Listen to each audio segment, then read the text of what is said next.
welcome to Your World. I'm Dara Kamarani. Let's start our first report of today's episode of Your World.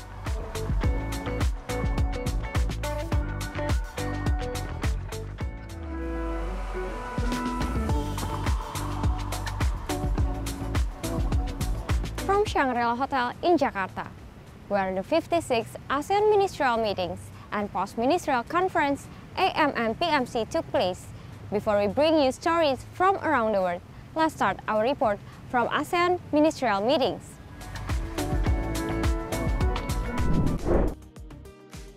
The 56th ASEAN Foreign Minister meeting held in Jakarta, 29 countries have indicated their participation in the meeting, including Japan, South Korea, and the European Union. Indonesian Minister of Foreign Affairs Retno Marsudi told a press briefing at the Foreign Ministry headquarters that ASEAN Ministerial Meeting or Post-Ministerial Conference AMM-PMC meeting held in Jakarta on 11 to 14 of July 2023. 18 meetings held throughout the event. The ASEAN Ministerial Meeting or the Post-Ministerial Conference AMM-PMC meeting attended by delegates and representatives from 29 countries, the ASEAN Secretariat, and the European Union. More than 1,150 delegates have registered and nearly 500 journalists covered for the 4-day event. A vast selection of high-end AI-based systems designed to significantly boost workplace efficiency is on display at the ongoing World Artificial Intelligence Conference or WAIC in Shanghai, China's economic hub. The 3-day event kicked off Thursday amid the latest AI industry frenzy, highlighting more than 30 large-scale AI foundation models of various fields from home and abroad. Among the dazzling array of the latest AI applications on display, an unmanned transporting system designed for construction and mining sites has caught much attention. Users can remotely control the truck and supervise its operation by putting on a VR headset.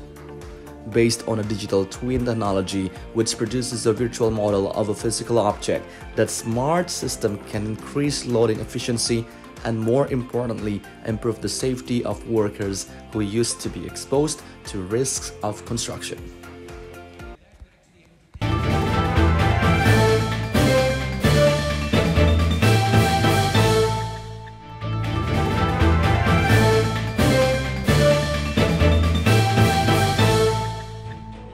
Our following segment will comprise stories from other countries, where a group of young people in Vietnam strive to preserve folk singing, and also in Bangkok, we'll see reincarnation art exhibitions by Jackie Sai.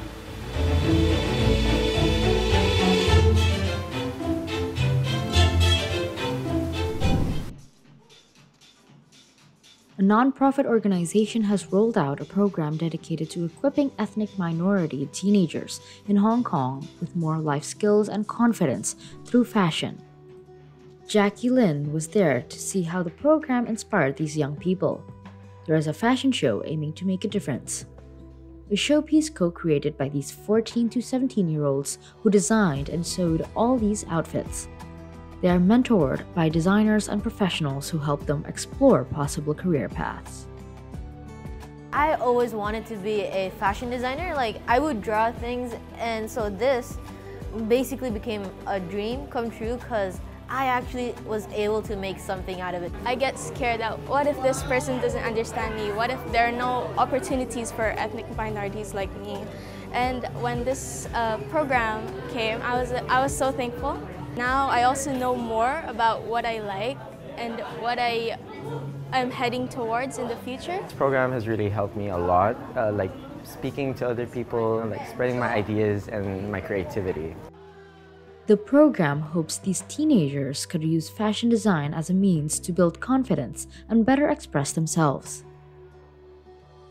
The EM students, they don't have opportunities like the local students. In the very beginning, they are very shy. They don't even want to introduce themselves in the first workshop. But today, in the fashion show, they express themselves. They are very confident to show what they make in their fashions.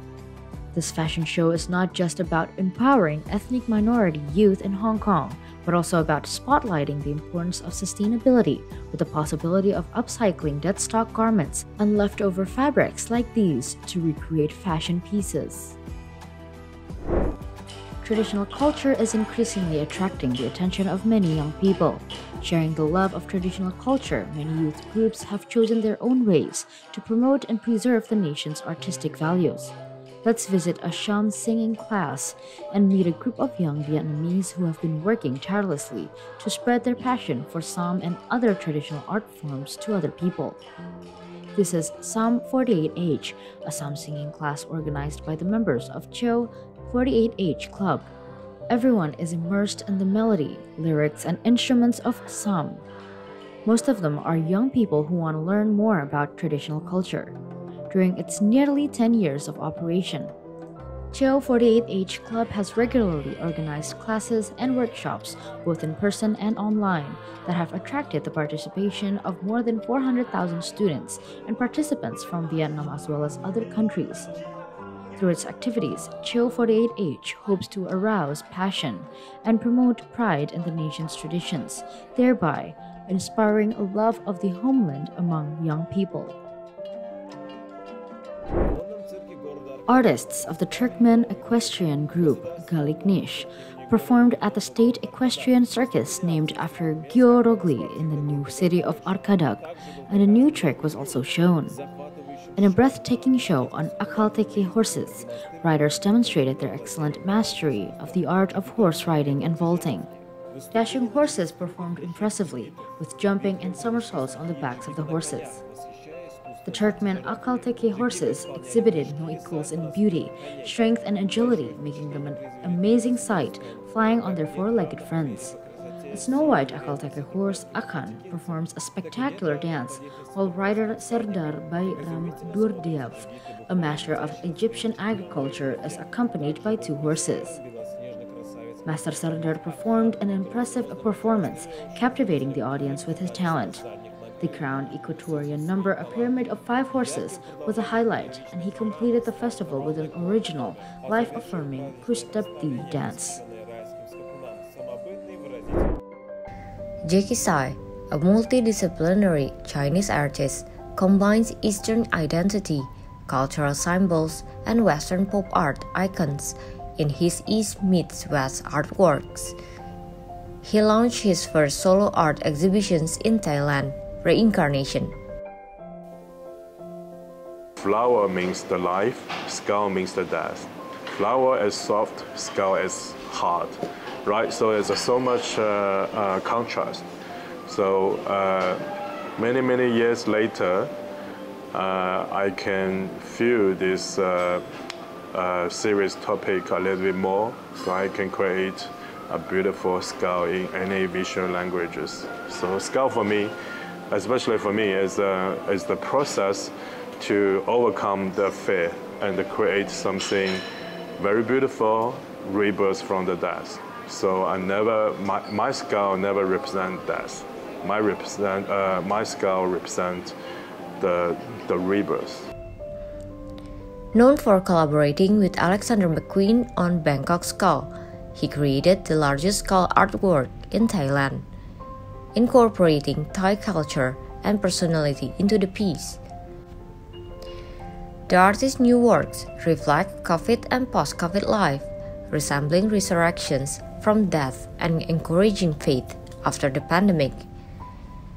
They showcase their masterpiece, Tiger Express, which was launched in 2019 alongside East and Oriental Express and Save White Tigers.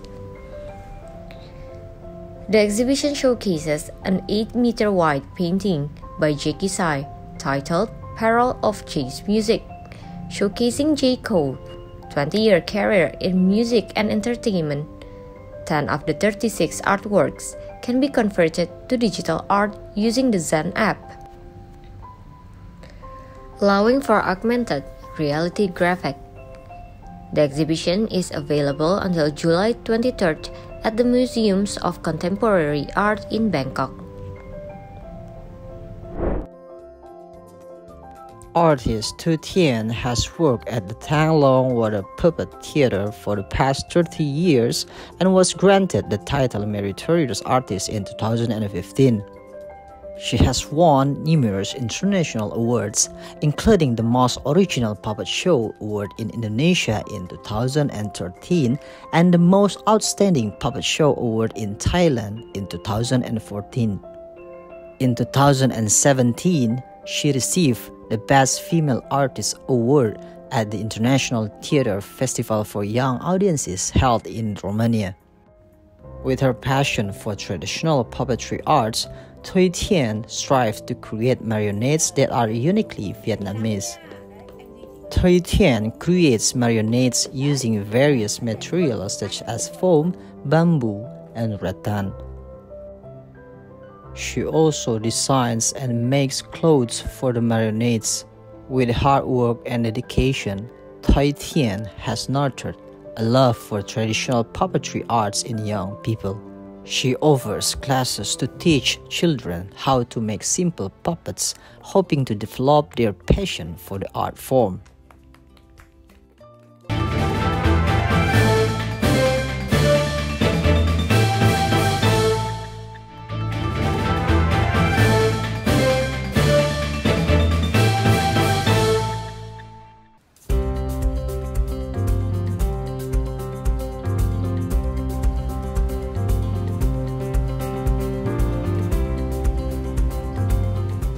After this, we'll bring you good news, where the populations of world's rarest primate grows to 37. And also, we will see a heartwarming moments of antelope giving birth in a snowy valley during migrations. Let's have a look.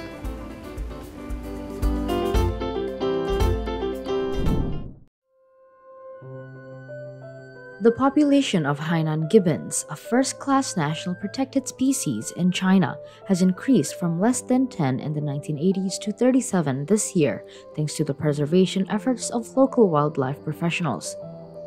Known as the world's rarest primate, Hainan gibbons have been listed as critically endangered by the International Union for Conservation of Nature. The black-crested apes can only be found in the rainforests in South China's island province of Hainan. Numbering over 2,000 in the 1950s, the Hainan gibbon population plunged to about 7 in the 1980s due to excessive hunting and lumbering, effectively pushing them to the brink of extinction. Fortunately, the population of the species has recently been a bounce back for 3 years in a row, as local professionals launched a plan to preserve their habitats and keep a close eye on their living status. Every day, the forest rangers set off before first light and go look for the gibbons by tracing their voices, which can echo as far as kilometers in the mountains.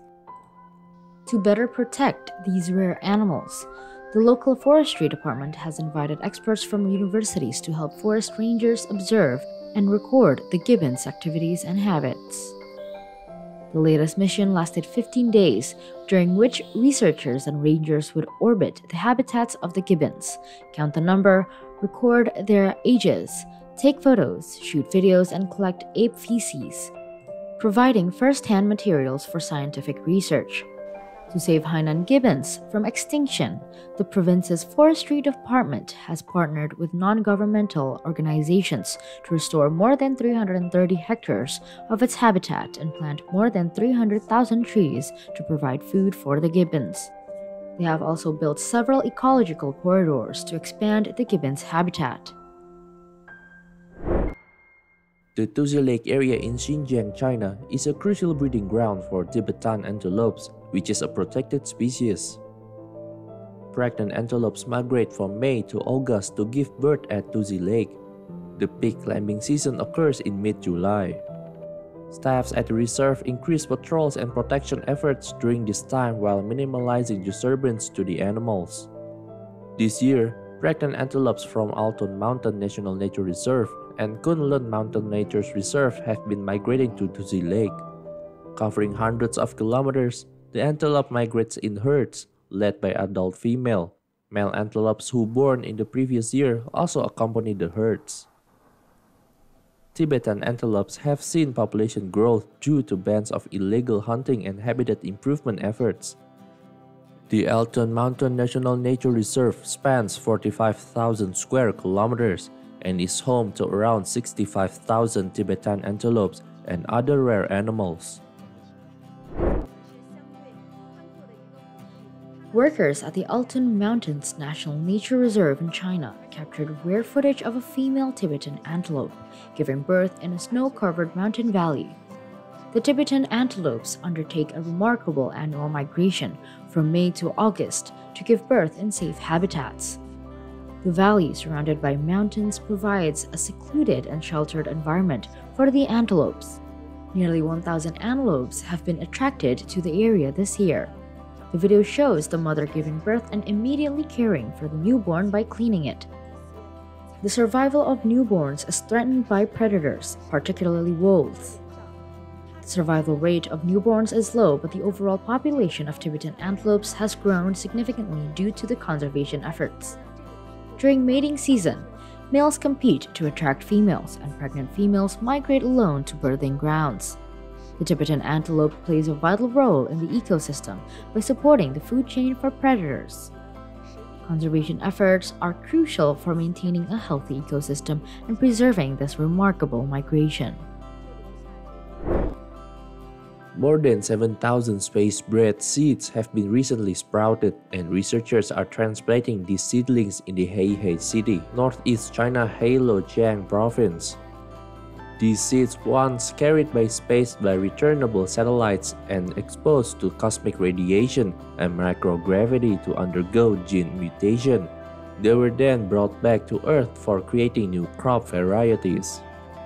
According to scientists, space breeding is a new breeding technology which can improve the yield and quality of the crops, providing guarantee for agricultural production and food safety. China has been a pioneering country seeking to apply the technology of space breeding of agricultural farming on the ground. The country conducted its first space breeding experiments in 1987, launching packets of seed on a satellite, which returned to Earth after exposure to cosmic radiation. For over 20 years, Pui Min Hua, a farmer, has been transforming an abandoned swamp in Haiphong City into a commercial fish farming operation. This location has also become a tourist attraction and a bright spot for agricultural and rural tourism. After 10 years of foraging river and building fish ponds, the abandoned swamp has been transformed into a fish farm.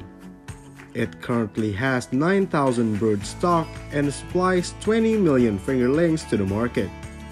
Approximately 700 tons of fish are sold each year.